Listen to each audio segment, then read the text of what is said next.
How do we bring the federal budget under some level of control in order to avoid the United States becoming the next version of Greece, if you will? And we're getting closer to that every day, it seems.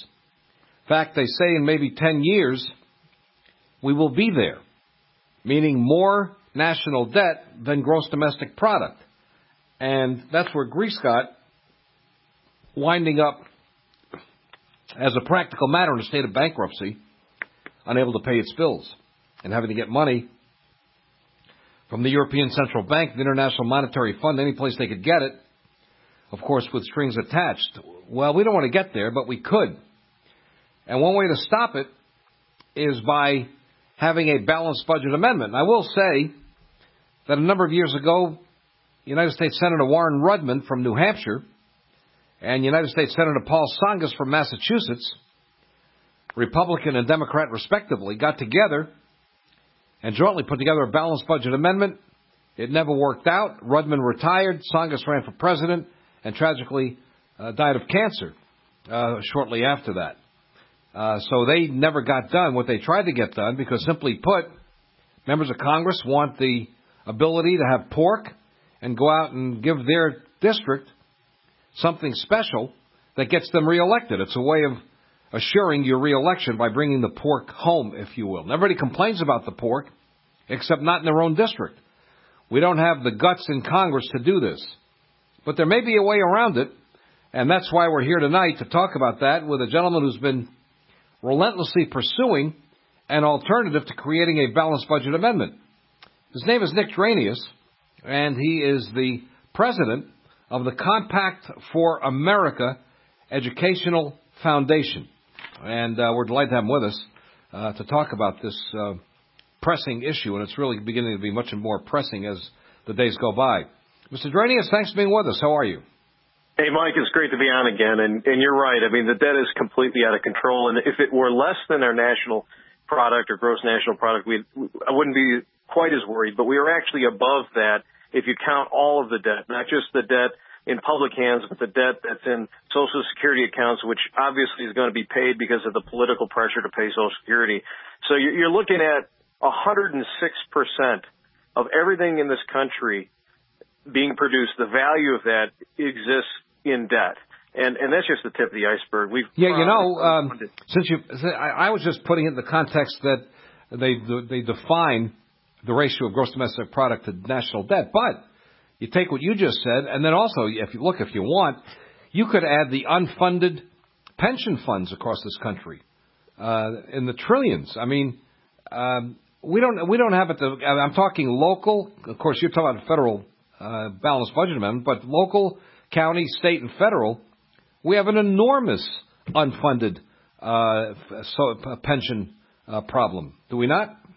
Absolutely. We've got an unlimited credit card in the hands of elected officials. They use it to buy votes, build monuments, and then they're safely retired when the bill is paid by future generations. And this is an unsustainable system. It's going to require a constitutional amendment because it's a constitutional problem. We have unlimited borrowing capacity in the federal government, and it's not any surprise it's being abused. Well, from 2011 to 2014, I believe it was, Boehner, who the people made speaker because they wanted the party of the Republican philosophy to be able to get things under control, he agreed to a total of $4.1 trillion in deficit spending, adding that much to the national debt, $4.1 trillion, and passed that through the House, and he gave it to Obama. So there's nobody up there that's doing anything. Even now with Paul Ryan, the budget they just did was a debacle. What was it, $1.1 trillion, and they gave the money for the Syrian refugees. They gave Obama everything he wanted. So it can't be any other way. Look, if you had an unlimited credit card, you never had to repay. You'd use it, and you'd buy every trinket under the sun, and you wouldn't care how much you paid for things, and it wouldn't matter if you're a Republican or a Democrat. And that's exactly what the federal government has. Well, then I think the real point to be made here is that the public, and obviously in the way they're now voting, have become disillusioned. They've become cynical. They realize that it is delusional to believe that the system is going to correct itself by either party in the traditional sense, and at least you have a long-term solution, but at least in the immediate way of dealing with it, they're going for outsiders in both parties. Isn't that part of the problem here? And isn't that why they're doing that, because of disillusionment with the mainstream? Well, I can't comment on candidates, but I think your gist is of the situation. You understand the situation is right. I'm just talking about how the people are voting. You could talk about how the people are voting, not supporting a candidate. I'm just saying both parties have outsiders doing very well, two on the Republican side, one on the Democrat side, precisely because, at least without getting partisan, the American people are saying they're fed up with the system as is. Are they not? Yeah, absolutely. I think they see it as Worldwide Wrestling Federation politics, and they're wanting to disrupt it. They want to change the game. Now that, from between you and I, it doesn't matter who we elect as long as you give them an unlimited credit card. We have to strike at the root cause of the misbehavior, which is the absurd idea of giving limitless borrowing capacity that never has to be repaid until the system crashes in the hands of elected officials. This is something that 44 states ban in their constitution in one form or another, yet the federal government in this radically bad public policy persists in handing out a free credit card to our elected officials. Well, the reason for that we're talking with Nick Dranias of the Compact for America Educational Foundation, the reason for that is because, guess what? As you well know, there's no secret to this. The feds turn on the printing press and just print money. The states can't do it, so they've got to live within their means. There's a big difference there. Well, it's worse than that. If it were only printing money, that's one thing, but they're promising to do all sorts of things with unfunded entitlement programs like Social Security that we can't possibly pay. I mean, the moderate estimate of all these unfunded programs that we're promising to pay at the federal level is at $76 trillion. It's almost 4 times the amount of the national debt. And if you look at some of the economist estimates, like Lawrence Kolikov, it's $210 trillion. I mean, that's like we've got a $1.5 million mortgage on our head the moment we're born. And, what makes this possible is the politicians thinking that because they have this limitless credit card they never have to repay, they can promise whatever they need to get elected. Well, they're going to use your money and my money to stay in office. And look, frankly, Mr. Dranias, now, that's why I brought up the way the people are voting in both parties. The people are now saying something very clear. We don't like what's been going on, and we want to eliminate it and remove it. But the point up to now is, although they did elect Republicans thinking that was where we would go in getting something done, a Republican House did nothing, and then a Republican House and Senate did even less. At least in that House, they repealed Obamacare 37 times. But the bottom line is that it's a plague on both your houses because neither one of you have done anything for the people in a fiscally responsible way. When we come back, you have something to talk about that you think can be done constitutionally and through the Constitution. Is that correct? Yeah, we can actually fix the problem, and we could do it in the next 3 to 4 years if we put our mind to it. Would we need the Congress to do it? We would, but only simple majorities. And if we do it early, when it looks just like a birthday resolution, we can get them co-opted. And by the way, it would start with the states, would it not? It does. Right now we've got 4 states in the lead, and we're expecting a couple more states, and we're done at 38. Well, then we'll see what happens, and we'll start counting. And, of course, we're talking about a constitutional amendment to balance the budget. Then they'd have no choice but to balance the budget or violate the Constitution, which, if they're like Barack Obama, I guess they'd be perfectly happy to do. But we'll see how that plays out. But at least it would be embedded in the Constitution. Wouldn't that be nice, folks? You have a checkbook. You write checks. If you have $1,000 in your checking account and you write a check for $1,200, guess what? It's going to come back with a fee and a fine from your bank. It's not going to be paid. That's the bottom line. So we do that, and everything gets paid on your back and on your great-grandchildren's back because this debt is going on forever. Mike Siegel here with Nick Dranias. Stay with us.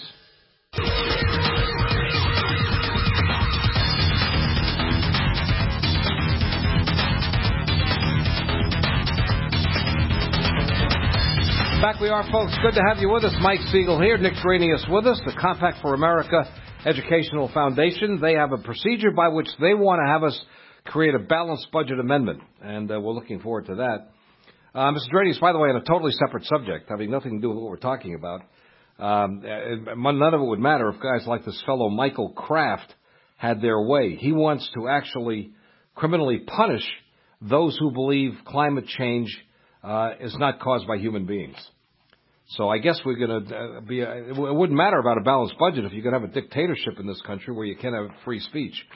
All of it may be for naught, but that's the kind of thinking coming from the left on the issue of free speech, and I'm sure it's the same thing here because there are some left-wing members of Congress who I've actually heard say we shouldn't have any concern about whatever debt we create. Just keep going. It doesn't matter. They've actually said that on the left side of the aisle. What about that?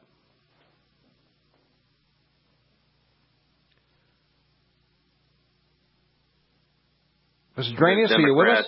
Oh, there. Okay. I'm here. Can you hear me okay? I can now. Go ahead. Okay. Sorry. There's some good news on that front. Senator Manchin from West Virginia is a relatively moderate Democrat. He's very supportive of a balanced budget amendment concept. So what we have to do is peel away the 1/3 or 40% or 50% of the Democrat Party that doesn't care how much we borrow from the more reasonable side of it. Because, there was a time when people like Paul Tsongas and Paul Simon, U.S. senators on the Democrat side were champions of balanced budget amendments.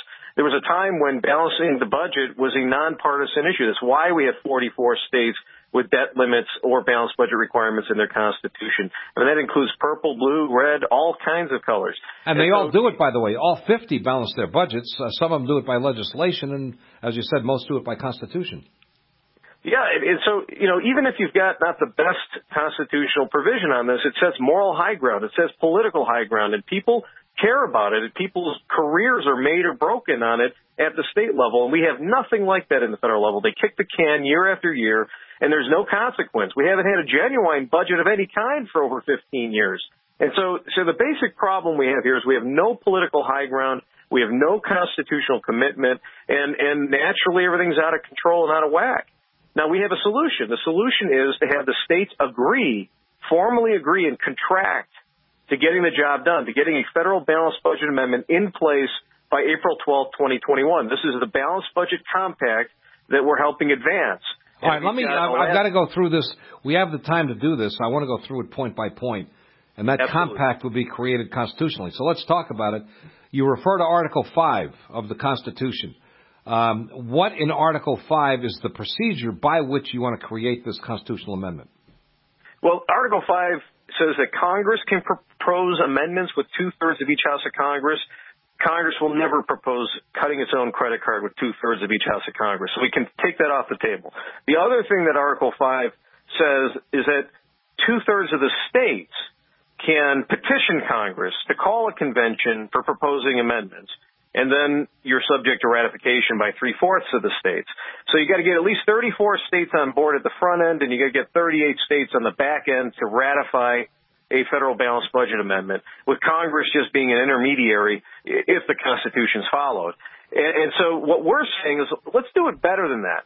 Let's combine both the 34 states you need at the front end with the 38 states you need on the back end. Let's combine all of that into one bill, one agreement among the states, get 38 states agreeing in advance to the whole process from beginning to end, have them agree to ratify the amendment, have them agree to advance the amendment, have them agree to all the rules for the convention so there's no uncertainty, and then go to Congress with a simple majority vote and have them bless that agreement as a consented compact. And when you do that within 6 weeks and 1 day under the terms of our agreement, you will have a ratified federal balanced budget amendment. All right, let me walk through this.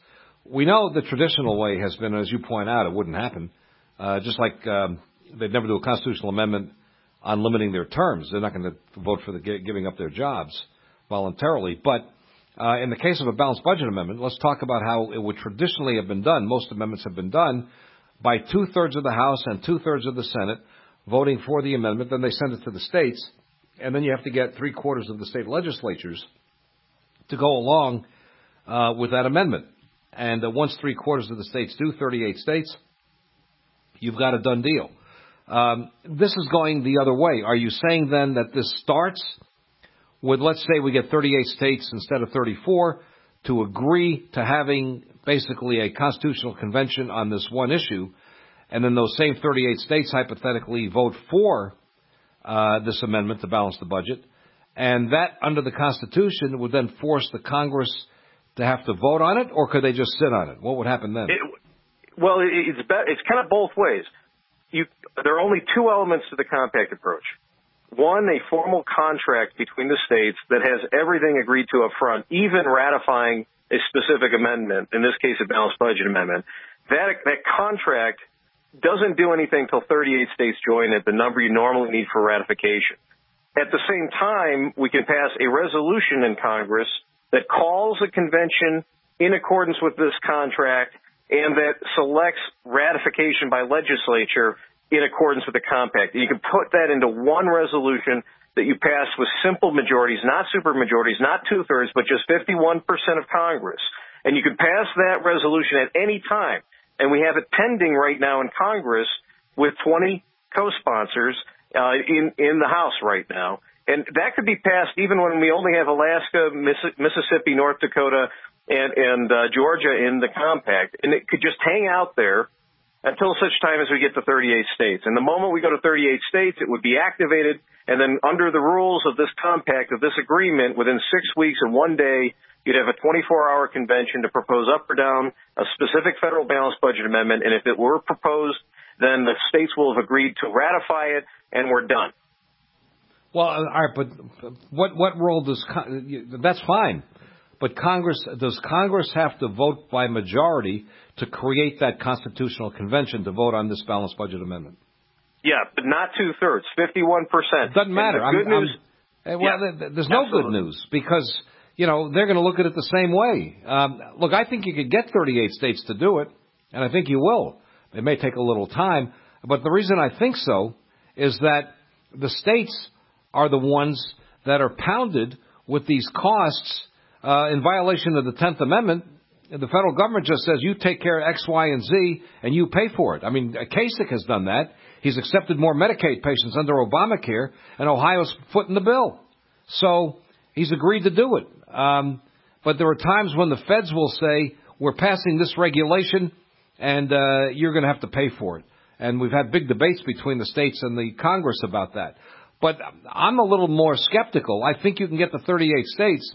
But if they are basically impotent without a majority of the House and the majority of the Senate, you're back to square one again, possibly.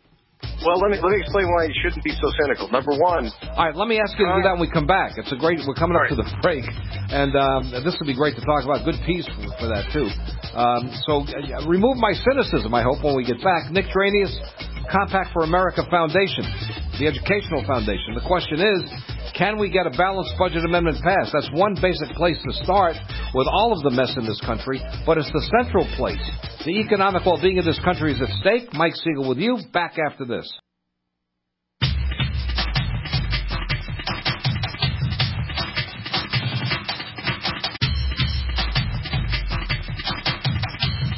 We're back with you, folks. Good to be here. Mike Siegel and Nick Dranias of the Compact for America Educational Foundation is with us. He's the president of that organization. All right, Mr. Dranias, before we get to the Congress, let me ask you this. Just a couple of questions to put it in context. Is it correct you now have 4 states committed to this compact to create a constitutional convention to pass a balanced budget amendment? Is it 4 states that have officially accepted that? That's right. And they've agreed not only to the process, but the amendment itself and to ratifying it. All right. Now, you and I spoke, I don't know, maybe 6 months ago or more. Before we even get to the Congress, that's pretty slow movement on the part of the states. So it'll seem to me, at least. How many states are considering this actively? Well, right now we're remaining in about 5 states, but this is an off year. Next year, all the states are in session. So our goal this year was to come out of here with 6 to 10 states in the compact, with only then another 20 to 28 to go. And so the basic idea here is that we want to have this compact fully formed by December 31st, 2018. We only got started in January 2014, and we haven't had the funding that we've needed. I mean, frankly, we've only raised about $1 million, and covering 2 years and 17 states has pretty much used up all that cash. So if folks want us to move faster, we need about $10 million more, and they can go to compactforamerica.org and help us out. But for the basic point here, the benefit of this approach is once we have 38 states passing this one bill, we're done with the states. We don't have any more stages. We don't have any more bills to pass. We're done. And the other half of this is just getting one resolution passed by simple majorities in Congress. And what makes this plausible is the fact that we don't look like a threat. As you pointed out, we have only 4 states in. We're probably going to pick up a couple more this session. We look completely like a show instrument, some way to get elected, some way that doesn't actually change Congress's power. And that's exactly what we want to appear when we're moving in Congress for them to approve this process, because we don't want to be a threat. We don't want Congress to stiffen its back and say no to the process. We want Congress to look at us as all upside. It's nothing more than a great campaign tool. And it turns out that we're getting a lot more excitement in Congress than we are getting in some states. I mean, we're already going to have a hearing in May. We're going to have the interstate agency that the compact has created giving its own meeting on Capitol Hill and inviting leadership. And there's going to be a number of participants, including Stephen Moore, formerly of the Wall Street Journal, testifying. And so we're generating a lot of excitement in Washington, D.C., precisely because we're not a political threat right now. We're all political upside. It looks like a great way for them to sign on to something that doesn't threaten their own power and gives them a lot of political upside. That's the spot we want to be in. Well, the problem, first of all, is getting the states, because if you want to have them by December of 2018, in terms of where you are versus where you want to be, that's a very substantial leap. There's 3 precedents for this. If you look at interstate compacts, there have been 3 compacts that have generated 38-state membership or more in 3 years or less. And 2 of those were done in the pre-internet era. Now, they weren't dealing with amending the Constitution, but they were dealing with complex subjects of coordinating state laws on things like extradition and driver's licenses and so forth. So the political lift of moving that many states in a few number of years has been done before. And the benefit of the balanced budget amendment approach is that polling data shows that supermajorities of Americans support it as much as any compact coordinating driving licenses or something. And so if you have the resources to move in those states, to educate people in those states, we're confident we're going to make it. The question is, can we get those resources together? Well, why don't you call the Koch brothers? Well, we have been. So far, no checks have been written, but we certainly welcome them. We welcome them from anybody who wants to. Do they have did you actually make contact? Do they have a procedure by which they consider donations? I mean, have you actually applied? We don't actually talk to the Kochs themselves, but they have a number of organizations that we have made grant proposals to, and in a couple of cases we were brought back more than once, but we're still not being successful on that front. Where we have been successful is sort of more ordinary Americans. One of our major supporters is the Rodney Fund, and this is a small philanthropic fund that is based in Detroit. It was funded with money from the era when Detroit was sort of the Silicon Valley of the country, and the gentleman who founded it is 93 or 94 years old and still strong, and he's saying, I'm going to save this country. So a guy like that is who we've been relying on, plus smaller donors. But the reality is this: the political lift of getting simple majorities of Congress in support of a balanced budget amendment has been done multiple times in the past. They've just failed the 2/3 threshold. That's one reason to think that we can get to simple majorities. Another reason to think that we can get to 38 states in the next couple of years is it's been done before in interstate compacts. These agreements have generated 38-state or more membership in 3 years or less.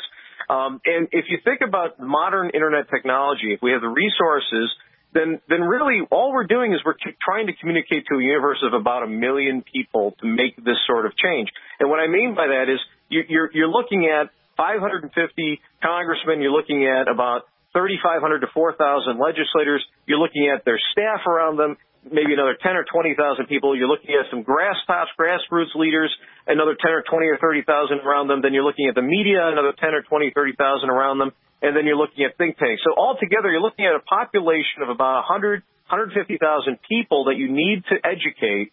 And then you have to do it a number of times because there are multiple committee hearings. But the bottom line is this: if you think of this as a ballot measure, a referendum for a small city, a city of 1 million people, instead of something for a country of 220 million or 250 million, if you think of it as there's 1 million people out there, 150,000 to 200,000 people we've got to repeatedly persuade through the process, then it becomes manageable because there are dozens and hundreds of million-person type ballot measures that have passed. Yeah, but see, you're talking about. Look, I'm all for you. If I had the funds, I'd fund you with all you needed. But the bottom line is this. I'll just make a simple point. Amy Kramer is the name of a woman who started the Tea Party Express. She had no intention of doing it. She got online on Facebook and Twitter and complained about the national debt, which is why I bring this up. That was her biggest concern at the time. Just as a citizen, she had been a flight attendant at Delta Airlines. And she got so inundated with responses by the thousands that it led to creating an actual movement, which became all of the Tea Parties across the country. You've been doing this for a while. The notion of a balanced budget amendment is overwhelmingly supported, which tells me that there's something that you're not doing to market this effectively, because I don't think you're going to get the 51% or 50% plus one in the House or Senate necessarily if you don't have the perception in that Congress that the American people demand this to happen. It's just like immigration. I dealt with it in Florida in 1981 with the Mariel boat lift when I was on the air. And I said in the 90s, nobody's going to do a thing about this immigration problem until the public puts it on the front burner. The same thing about this. You're not getting it on the front burner. And I want you to be successful, but the Congress isn't. They're going to yawn. They're not going to go. This is where I disagree. I completely disagree with that, because the moment that Congress perceives a real political threat to their power is when they're going to put their back up.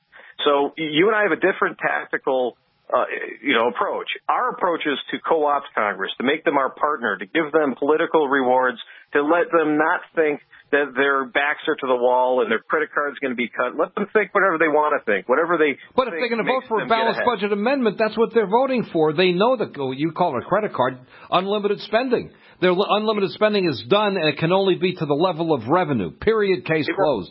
They'll know that.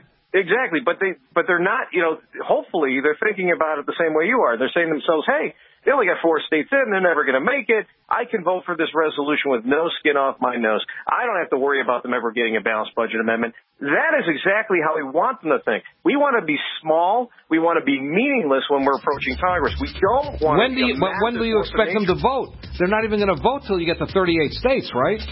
No, we can pass a resolution at any time. That's the beauty of this approach. They can approve the compact in advance. All right, we'll come right back.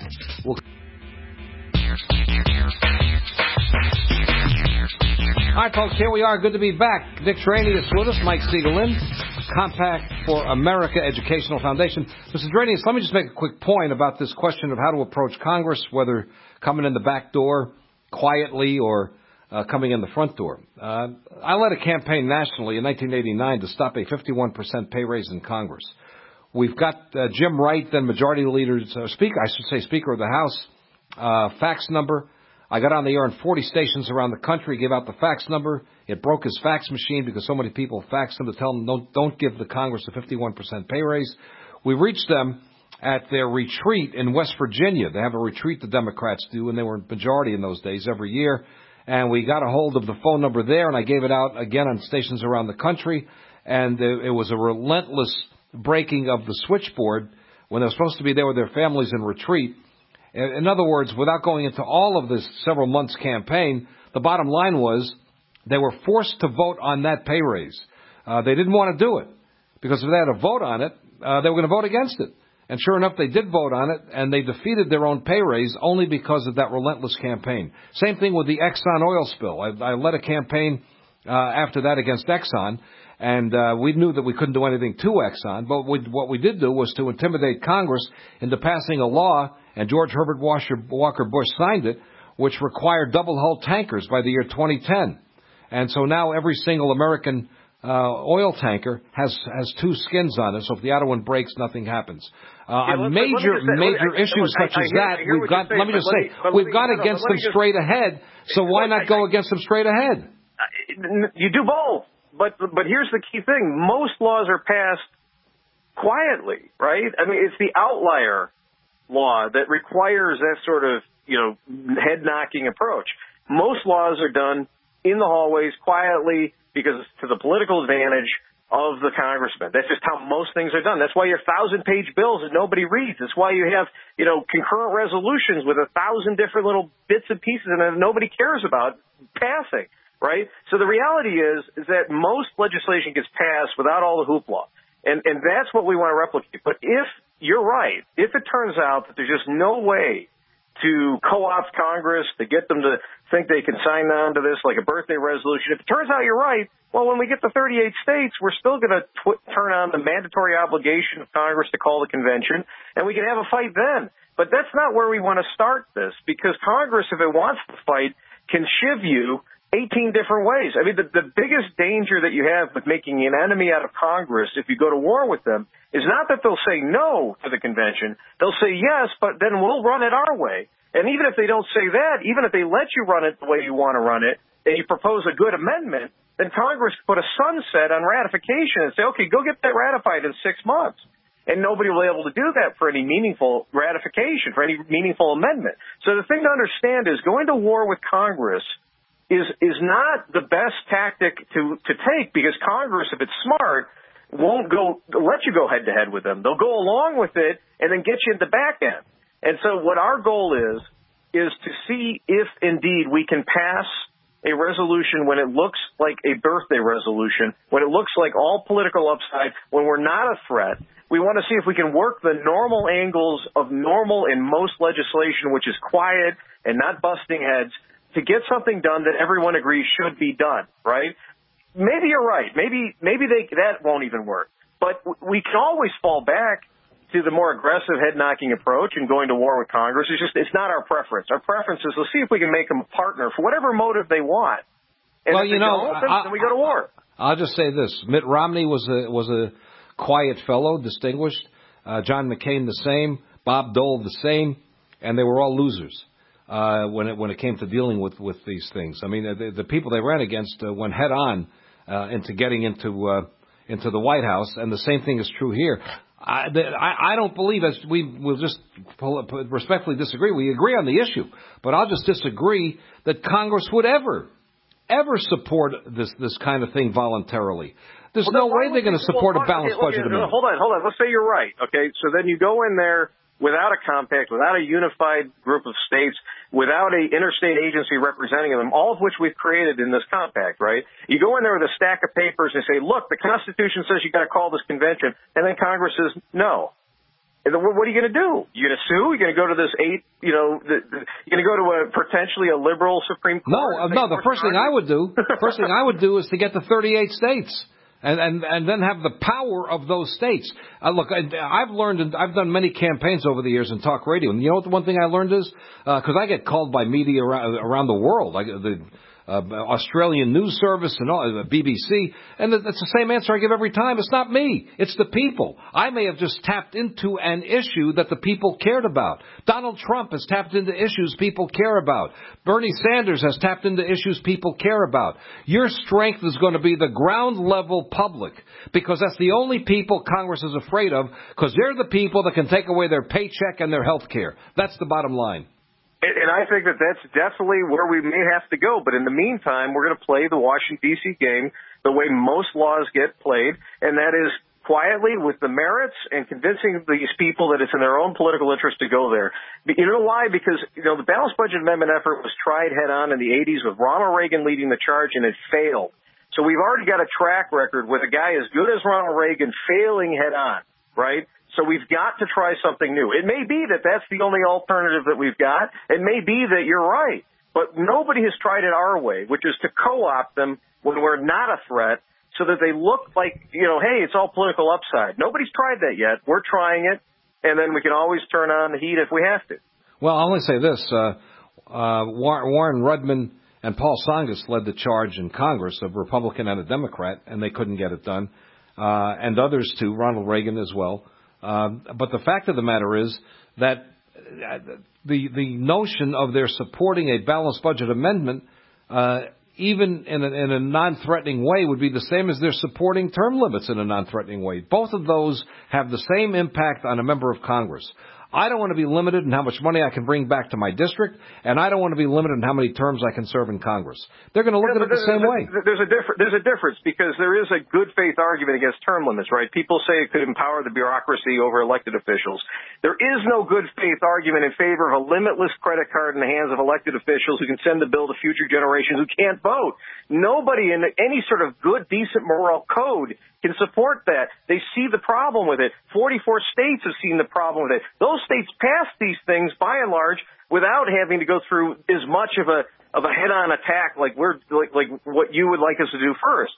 So the reality is, if you look at the successes in the states that have put constitutional provisions in place to limit debt, to limit and require balanced budget amendments, they didn't always require some sort of, pitchfork attack on the elected officials. In most cases, they did it because it was good public policy, the right thing to do. We need to try that first, because if we have to go to war with Congress, we can always go to war with Congress. Hey, let me ask you a question. Congress is in a stronger position. Was it good public policy to give Barack Obama money to bring in Syrian refugees without vetting them? Is that good public policy? I don't think it is. So don't tell me about good public. Congress doesn't do things for good public policy. They do what they perceive as in their own best interest. And I guess they didn't want to get into a fight with Obama, but they.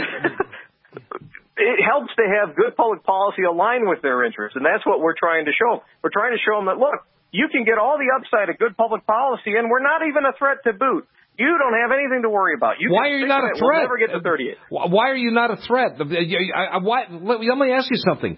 If you're going to actually say to Congress, you'll say to Paul Ryan, look, or any of them. I'm just using him as an example. Mr. Speaker, we're not a threat because we're not going to get to 38 states. So just vote for it, and it'll look good on your resume. Is that what you're going to say to them? No, I'm not going to say that to them, but I'll let them think that if they want to. You see, I'm not there to bust their heads. I'm there to let them have whatever motive they want. How about letting the will of the people? How about letting the will of the people lead the charge? That comes next. Well, it shouldn't come next. It should come first. I would. Let me ask you this question: if we had a national initiative, no, hold on. Do you carry a small? Look, I believe in the Teddy Roosevelt approach. We carry a big stick and we speak softly. We don't go in there and go, I got a stick. No. I'm not. See that the American people are behind this. The polling data has been clear for 40 years. They know that the pitchforks can come out.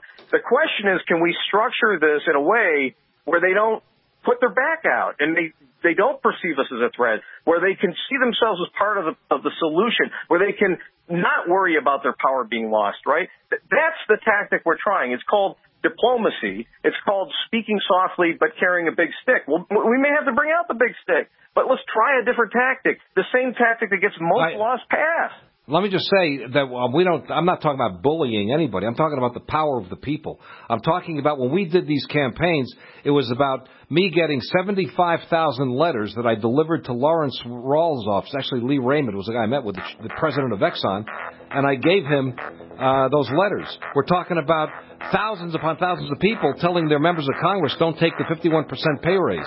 We've got to close out, unfortunately. You're a big stick. You're a big stick. We'll keep you in the back pocket. Listen, I appreciate you being on the program. I support you 100%, but I want to win, and hopefully you'll do that. I thank you for being with us. Good to talk to you, sir.